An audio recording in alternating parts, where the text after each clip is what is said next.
Hi everyone, welcome to the FF Salon at Money 2020. My name is Emily Redding. And my name is Jack Mangnall.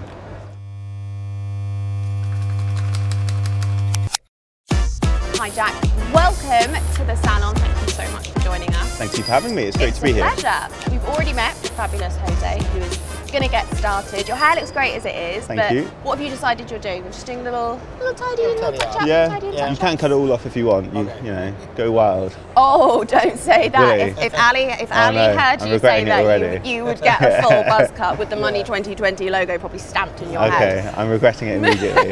Don't worry, you are in very safe hands. You're in very safe hands. Right, let's get started. Jack, why don't you tell me a little bit about what you do and the company that you work for? Okay, so I've recently founded a company called Shape Technologies, okay. Which is all about getting payments companies to market sooner. So we've identified a few opportunities where, for instance, regulated companies like payment facilitators, companies go on the journey of becoming an authorised payment institution, so they go through the regulatory requirements to do what they need to do. But quite often they've underestimated the requirements from a technology point of view, what they need to build, all the things they need to go and buy and plug in together. Okay. So Shape Technology provides a complete platform for a PayFac to get to market in weeks, not spend years building technology that they've never built before and spending millions of pounds. So that's one use case. There's lots, but I won't go through all of them here. Well, congratulations. So you founded the company. How long has it been going and how have you found that? So the idea was probably a year and a half ago. We've been developing for about 6 months, and this year we'll be rolling out all of our different modules across the year into early next. And we won't stop there, there's lots more things we want to do. But Good, I can imagine. Yeah. And how have you found that journey? I mean, that's not a long time from an idea to full kind of go-to-market business. That's pretty quick. How have you found the last 18 months? We love it, to be honest with you. My co-founder is a friend from school, like we're really, really close, and I think that makes it really useful because we say it exactly as it is, we argue, but we still love each other at the end of every day. So it's useful to have someone with you. I wouldn't want to do it on my own, to be honest. I think that would be quite different because there's days where it's really hard, but there's other days where it's just brilliant. So when I've always worked in commercial roles, and when you win a contract that you've been working on for years, it's a really great buzz that you get from it. But when it's something that you've been trying to build and it's your vision that you're trying to execute, when you get those highs, it's like nothing else. It's amazing. But the lows do sting. Oh, but there's not too many of them, thankfully. Not too many? So far, so good. Yeah. Good to hear. Good to hear. Can you tell me a little bit about your background? So you have started this company with a friend from school, which is great.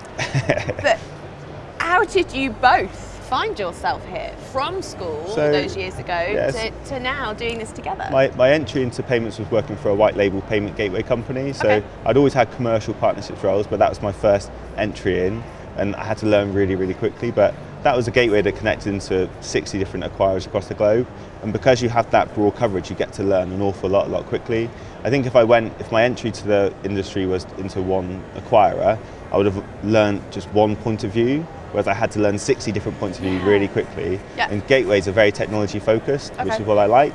So I had a really good learning point there. And then I moved to another payment gateway business, but there they offer banking services, open banking. So I really was able to broaden my skill set, and I specialized in financial services there. So working in those companies was a really good place to go and sort of harness my skills, not harness, but to hone my skills, I guess. Yes. Yeah. I know what you mean. Yeah, thank you. Wise, very wise. Okay, so what would you say your advice is for someone back then, deciding whether to go to uni or not really knowing what they wanted to do? What would you say this is the few things you should do, or don't do this, avoid this? For me, it's really simple. Find something that you're passionate about and just follow it with your all. Give it everything you've got. So whether that's, I don't know, anything, like it could be the most mundane thing, as long as you enjoy it and you can find passion in it, it's great. There's a lot of people out there that don't enjoy their work and they don't really choose that. But if you're in a fortunate enough position to be able to choose what you do every day and you can enjoy it, it's amazing.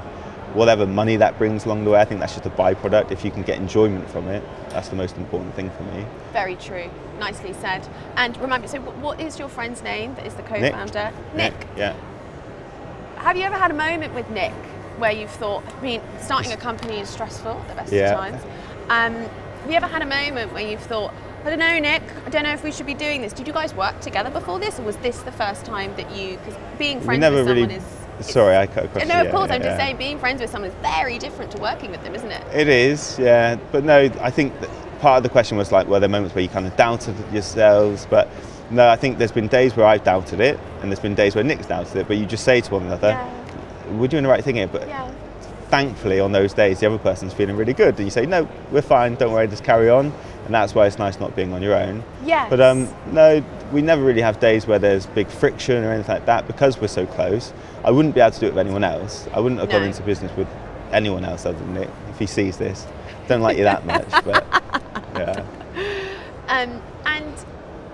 I'm just going to check on your hair. Oh, yeah, how's it going? Really I completely forgot you're doing it. Oh yes, how is it going? It's going good. I've not got an M on the side or anything. No, and he's not shaved it all off either. Great, thank you. So you're absolutely fine. Cool.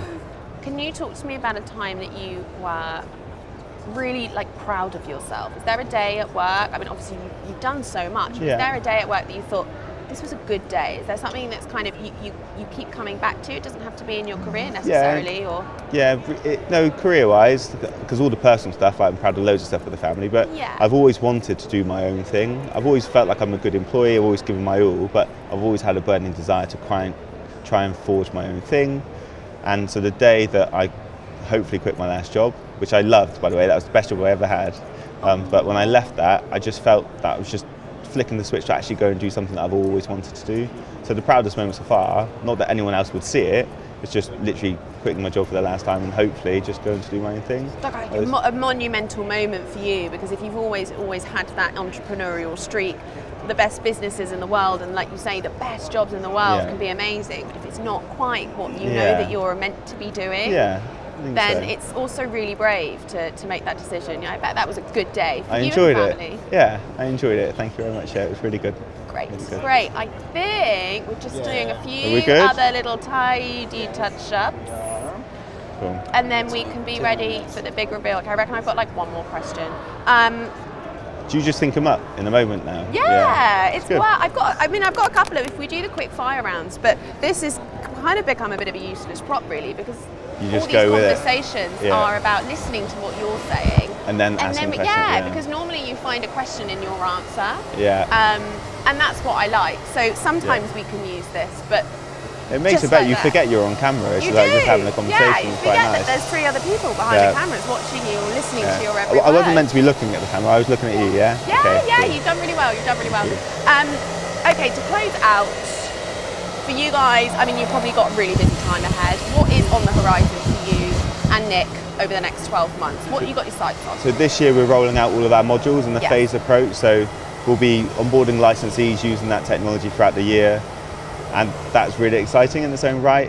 We're doing a lot of media coverage. We're working with lots of different companies like yourselves today. And thank you so much for the support and the invite here. But we're really looking forward to just getting the product out there. And for me, being in stealth mode like we've been, it's been really, really hard, because I just want to go and talk to the world about everything we're doing. So I think we can really solve a lot of problems for a lot of companies out there. So I just want to go and share everything, our whole vision with the rest of the world. You're ready to unleash, aren't you? You just want to hit the ground running and get on with it. Now I've got this fresh haircut, I can just go and get it. What more do you need? Exactly. Okay, I always know we're a couple of seconds away when the pomade comes I'm getting special treatment. Thank you. Like I've said to everyone today, you'll walk outside and your hair won't move. Thank you. Right. It looks fantastic. Does it? Yeah. Best haircut I've ever had. Super smart. There you go. Lovely. Thank you very much. Yes, more grunts. Excellent. Well, look, Jack, thank you so much for joining me today. It's been a real pleasure. Yeah, thank you. It was really lovely to meet you. Great.